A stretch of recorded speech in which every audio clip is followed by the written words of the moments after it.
শেখ হাসিনা সরকারের সেবা মানুষের হাতের মুঠোয় বুক পকেটের মধ্যে পৌঁছে দিয়েছে। ডক্টর দীপু মনি নারী হয়েও জড়িয়েছেন নারী কেলেঙ্কারিতে। স্বৈরাচার শেখ হাসিনার ক্ষমতায়নে 17 বছরে অবৈধ পথে ইনকাম করেছেন কয়েক হাজার কোটি টাকা।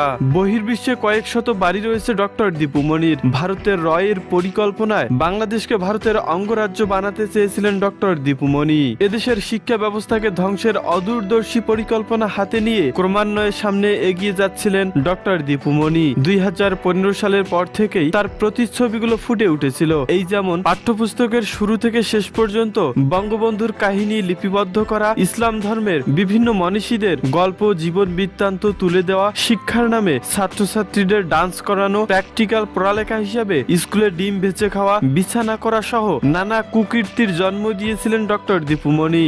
ডক্টর দীপু মনি শুধু পড়ালেখারই ক্ষতি করেনি, বিএনপি জামায়াতের উপর নির্যাতনের স্ত্রী